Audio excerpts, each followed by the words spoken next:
2020년입니다. 우리가 2020년 하면 너무나 잘 알죠. 우리가 너무나 고생한 코로나 바이러스가 한참 유행하던 시기입니다. 2020년에 우리 성도들과 함께 요한복음의 말씀을 한번 나눈 적이 있습니다. 그때도 한 1년 정도 말씀을 나누었습니다. 그런데 다시 지금 한 5년이 지났습니다. 5년이 지난 시점에 요한복음의 말씀을 다시 나누게 된 이유가 있습니다. 두 가지가 있어요. 첫 번째는 우리 교회 구성원의 변화 때문입니다. 요한복음의 말씀을 듣지 못한 우리 성도들이 요한복음의 말씀을 좀 다시 들었으면 좋겠다는 바람이 있었습니다. 그래서 말씀을 다시 전하게 되었습니다. 또 하나, 얼마 전에 제가 요한복음의 말씀을 읽으면서 이전에 선포한 말씀과 이 말씀이 다시 새롭게 다가오게 되었어요. 보이기 시작했습니다. 그래서 이 새로운 은혜를 우리 성도들과 좀 함께 나누었으면 좋겠다라는 마음이 있었습니다. 그래서 5년 만에 다시 요한복음의 말씀을 전하게 되었습니다. 그래서 2020년에 설교한 요한복음의 말씀이 유튜브에 그대로 남아 있어요. 여러분 비교해서 한번 들으시면 참 좋겠고, 또 비교해 보시면 아시겠지만 같은 말씀인데 깊이가 다르다는 사실을 아마 깨닫게 될 겁니다. 오늘도 여러분 말씀을 듣게 되면 여러분 평생 신앙생활하면서 깨닫지 못했던 그 하나님의 놀라운 말씀을 깨닫는 은혜가 있을 거예요. 여러분 기대하시고 오늘 말씀 함께 은혜를 나누는 복된 시간이 되었으면 좋겠습니다. 그래서 2026년도 새롭게 선포되는 이 요한복음의 말씀을 통해서 올 한 해도 우리 성도들이 말씀으로 승리하는 복된 성도들이 되시기를 간절히 축복합니다.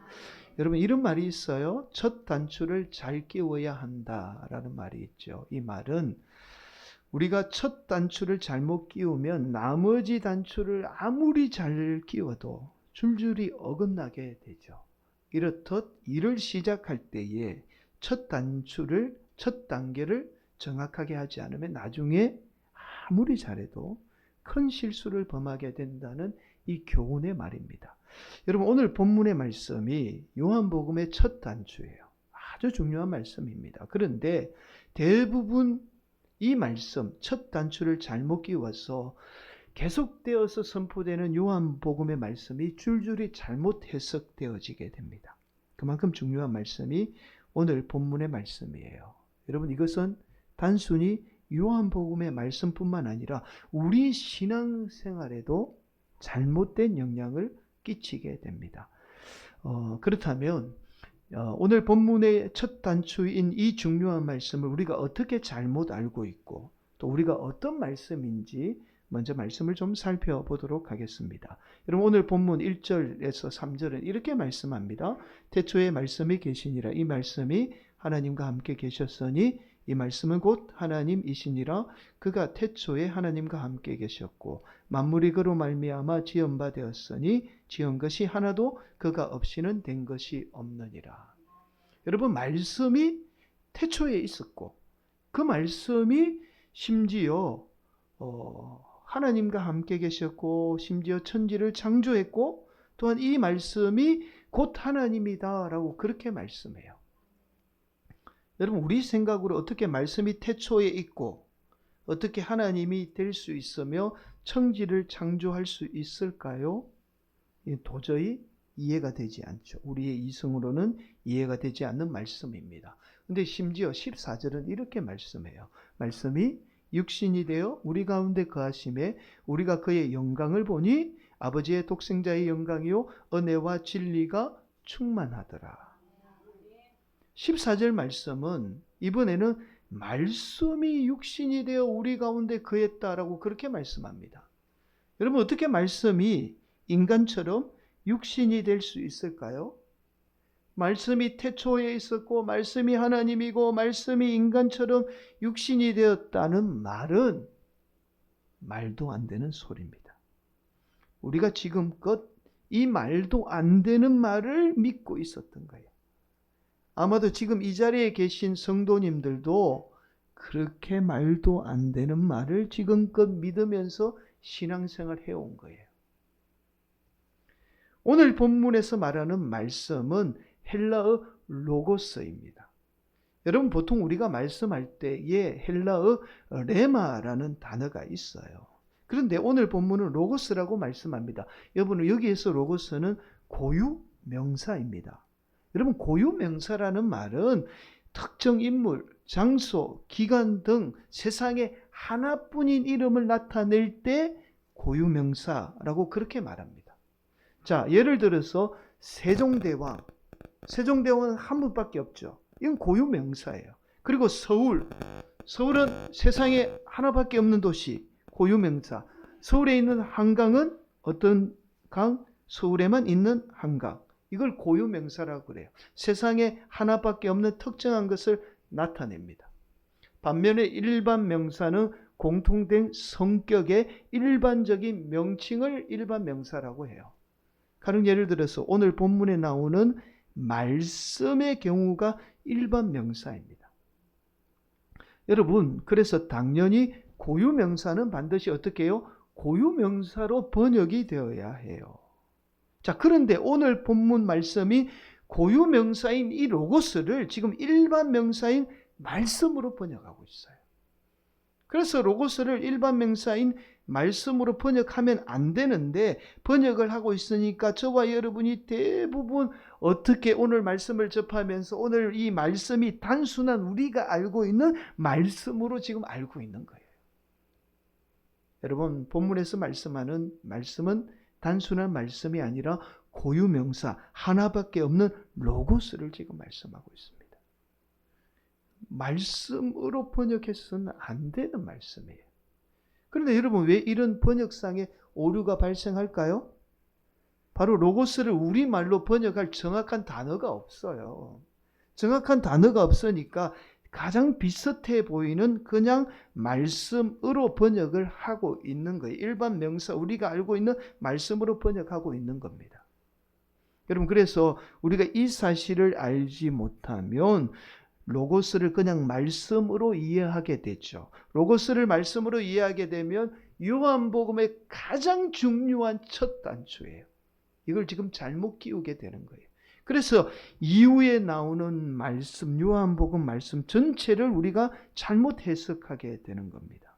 그래서 오늘 본문의 말씀을 제가 고유명사 그대로 번역을 했어요. 로고스가 육신이 되어라고 이렇게 제목을 정한 겁니다. 여러분 이해가 되시죠? 조금 어려운 표현이지만 로고스는 로고스 하나밖에 없어요. 말씀이 아니라는 겁니다. 자, 그렇다면 저와 여러분이 이런 결론에 도달하게 되어 로고스의 의미를 제대로 이해해야만 오늘 본문의 말씀이 어떤 말씀인지 이해할 수 있다라는 결론에 도달하게 됩니다. 여러분, 먼저 저와 여러분이 오늘 본문에서 말하는 로고스를 제대로 이해하기 위해서는 당시의 사람들이 로고스를 어떻게 생각했는지를 알아야 합니다. 여러분, 당시 사도 바울이 요한복음을 기록한 곳이 바로 에베소입니다. 여러분 당시 에베소를 지배하던 게 있어요. 그러니까 유독 에베소 사람들은 철학이 지배하던 곳입니다. 문화, 언어, 행동까지 철학 사상이 여기서 다 지배를 받았어요. 근데 이때에 철학, 헬라 철학을 지배하던 사상이 바로 스토아 학파라는 학파가 있습니다. 스토아 학파에서는 로고스를 이렇게 말합니다. 한번 앞에 보실까요? 우주를 지배하고 우주 만물을 다스리는 이성이라는 신을 말해요. 말씀이 아니에요. 신을 로고스라고 불렀습니다. 그래서 당시 에베소 사람들은요, 창조주 하나님이 우주 만물을 창조하고 창조한 우주 만물을 다스리는데 어떻게 다스리느냐? 대리자를 통해서 다스리게 된다라고 믿었어요. 그 대리자가 누구? 바로 로고스입니다.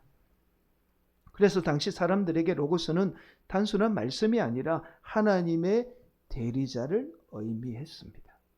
자, 결국 당시 에베소 사람들은 헬라 철학의 영향 아래에 있었기 때문에 예수님을 로고스, 즉 하나님의 대리자로 생각했던 거예요. 예수님은 하나님은 아니지만 하나님의 대리자다, 로고스다라고 그렇게 생각을 했던 거예요. 자, 또 하나 중요한 사실이 있습니다. 당시 사도 요한이 요한복음을 기록할 당시에 초대교회를 지배했던 사상이 있어요.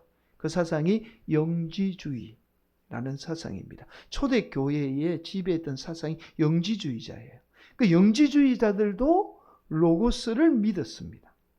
영지주의자들은 이 하나님이 있다면 하나님 밑에 로고스가 있다라고 생각해서 이 로고스가 예수님이라고 생각을 했습니다. 그 로고스 밑에 소피아가 있다라고 생각했어요. 이 소피아는 성령님이라고 생각을 했던 거예요. 그래서 영지주의자들은 삼위일체 하나님을 믿지 않았습니다. 그래서 이들이 주장했던 것이 가현설입니다.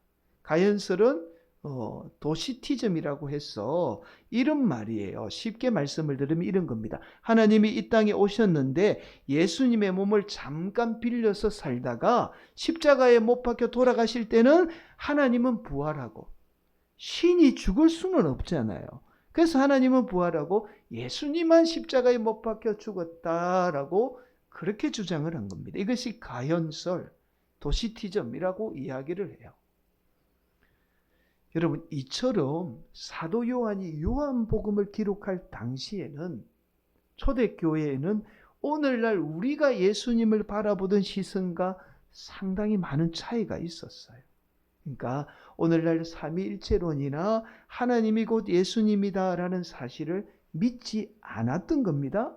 자, 그래서 요한은 예수님이 에베소 사람들이 생각하던 단순히 하나님의 대리자 아니면 껍데기, 몸만 빌린 존재가 아니라 우리 예수님은 곧 하나님 자신이라는 사실을 말씀하고자 원했던 거예요. 그래서 로고스가 태초에 있었고 로고스가 하나님과 함께 있고 천지를 창조하며 로고스가 곧 하나님이며 로고스가 곧 육신으로 이 땅에 왔다라고 지금 말씀하고 있는 겁니다. 이해가 되실까요? 네. 자, 바로 요한복음이 말하는 첫 단추가 예수님이 곧 하나님이라는 사실이에요. 여러분, 그런데 이 첫 단추를 끼우는 게 왜 중요할까요? 그 이유가 오늘 본문 12절 말씀 때문입니다. 12절 말씀 함께 봉독합니다. 영접하는 자 곧 그 이름을 믿는 자들에게는 하나님의 자녀가 되는 권세를 주셨으니. 여러분, 예수님이 만약에 그 에베소 사람들이 말하듯이 하나님의 대리자고 아니면 영지주의자들이 말하듯이 하나님의 껍데기라면 저와 여러분이 예수님을 아무리 믿어도 어떻게 해요? 하나님의 껍데기만 믿고 하나님의 대리자를 믿으면 저와 여러분이 하나님의 자녀가 될 수 있을까요? 없을까요? 없죠. 아무리 껍데기는 껍데기예요. 대리자는 대리자잖아요. 그런데 예수님이 하나님일 때 우리가 예수님을 믿게 되면 어떻게 돼요? 하나님의 자녀가 되는 거예요. 그래서 사도 요한은 예수님은 그냥 대리자가 아니고 껍데기가 아니고 하나님 곧 자신이기 때문에 우리가 예수님을 믿으면 어떻게 해요? 하나님을 믿는 거죠? 하나님을 믿으면 어떻게 되죠? 하나님의 자녀가 되는 거예요. 이 말씀을 하기를 원했던 거예요. 그 하나님의 자녀의 권세를 우리가 누리기를 원했던 겁니다. 그래서 이 사실을 지금 사도 요한이 증거하고 있는 거예요. 그래서 로고스가 육신이 된 거예요. 사랑하는 성도 여러분, 그래서 저와 여러분은 하나님이신 예수님을 믿음으로 하나님의 자녀가 될 수 있습니다. 세상의 어떤 것으로도 하나님의 자녀가 될 수 없죠. 많이 가지고 또 많이 배운다고 해서 우리가 하나님의 자녀 될 수 있나요? 자녀 될 수 없어요. 우리가 부족해도 연약해도 이 땅에 육신의 몸을 입고 오신 하나님이신 예수님을 믿음으로 우리는 하나님의 자녀가 될 수 있습니다. 그 자녀에게는 하나님의 권세가 반드시 주어진다라고 오늘 본문 12절이 말씀하고 있는 거예요. 여러분, 그렇다면 조금 더 깊이 있게 살펴보겠습니다. 과연 하나님의 자녀의 권세가 무엇일까요? 오늘 본문 9절 말씀 이렇게 말씀하죠. 참빛 곧 세상에 와서 각 사람에게 비추는 빛이 있었나니. 여러분, 예수님을 참빛이라고 말씀합니다. 이 말은 비유적인 표현이에요. 예수님이 진짜 빛이라는 말씀이 아니에요. 예수님을 우리 빛에 비유하고 있는 말씀이에요. 여러분, 빛은 실제로 그렇게 강해 보이지 않아요. 그렇잖아요. 우리가 뭐 일상생활에 살아가면서 빛이 그렇게 힘 있는 존재처럼 보이진 않잖아요. 그런데 어둠 앞에서는 완전히 다릅니다. 여러분 한번 보세요. 어둠 앞에서는 작은 빛 하나만 있어도 어둠은 완전히 사라져요.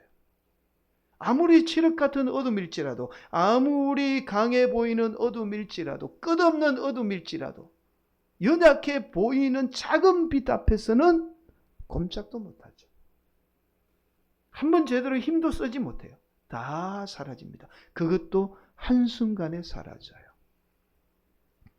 여기 어둠도 비유죠? 실제 어둠을 말하는 게 아니라 바로 어둠의 권세, 즉 악한 사탄 마귀를 말합니다. 여러분, 세상의 어떤 것으로도 아무리 강해도 아무리 많이 가지고 많이 배워도 어둠의 권세인 사탄 마귀를 우리가 물리칠 수 없어요. 그러나 오직 참빛인 예수님만이 이 어둠을 물리칠 수 있고, 이 어둠의 권세를 물리칠 수 있는 권세가 바로 하나님 자녀에게 주어진 권세입니다. 그래서 데살로니가전서 5장 5절은 이렇게 말씀하죠. 너희는 다 빛의 아들이요 낮의 아들이라. 우리가 밤이나 어둠에 속하지 아니하나니. 이제는 우리가 빛의 자녀가 되었어요. 그래서 어떠한 어둠의 권세가 저와 여러분 삶 가운데 역사하지 못합니다. 예수 믿으면 빛의 자녀가 된 거예요. 어둠이 아무리 강해 보이고 우리를 힘들게 하는 어둠이 아무리 두터워도 예수 믿으면 그 빛 앞에는 다 사라지게 되는 겁니다. 이게 하나님의 자녀의 권세예요. 여러분, 그래서 에베소서 6장 12절은 이렇게 말씀합니다. 우리의 씨름은 혈과 육을 상대하는 것이 아니요 통치자들과 권세들과 이 어둠의 세상의 주관자들과 하늘에 있는 악한 영들을 상대함이라. 여러분, 뭐라고 말씀하죠? 저와 여러분이 싸워야 할 대상이 세상의 물질이나 사람, 높아지고자 하는 사람이 아니라 어둠의 주관자인 악한 영이라고 말씀합니다. 그래서 우리가 사는 세상은 바로 이 싸움이에요. 어둠의 권세와의 싸움입니다. 저와 여러분이 이 싸움에서 승리하는 길은 오직 저와 여러분이 예수님을 믿음으로 하나님의 자녀가 되는 길밖에 없어요. 하나님의 자녀인 저와 여러분은 빛의 자녀가 되어서 우리의 인생에 어떠한 어둠이 찾아오고 지금 어떠한 어둠이 우리를 괴롭혀도 그 어둠은 한순간에 다 사라지게 됩니다. 사랑하는 성도 여러분, 올 한 해 우리 성도들 가운데 이러한 은혜가 임하기를 간절히 축복합니다. 우리 자녀들을 괴롭히는 어둠의 세력은 사라질 줄 믿습니다. 여러분의 생업들을 힘들게 하는 어둠의 세력은 사라지는 은혜가 임하게 될 줄 믿습니다. 우리 교회 가운데 역사하는 어둠의 세력은 사라질 줄 믿습니다. 이 나라, 이 민족 가운데 분열과 다툼으로 역사하는 어둠의 세력은 떠나갈 줄 믿습니다. 그렇게 떠나가는 한 해가 되시기를 예수님의 이름으로 간절히 축원을 드리겠습니다. 여러분, 다윗과 골리앗 이야기 잘 아시죠? 거대한 블레셋이라는 당시의 최고의 제국과 아주 보잘것없던 이스라엘이라는 작은 나라와 전쟁을 벌이게 돼요. 여러분, 당시 블레셋이라는 제국은 철을 사용했습니다. 철을 통해서 무기를 만들 수 있는 기술을 가지고 있었던 제국이 블레셋이라는 제국이에요. 단순히 이 골리앗이 있어서 강한 나라가 아니라 철을 통해서 강력한 무기를 만들 수 있는 나라가 블레셋이었어요. 이에 반해서 이스라엘은 제대로 된 무기도 없던 나라입니다.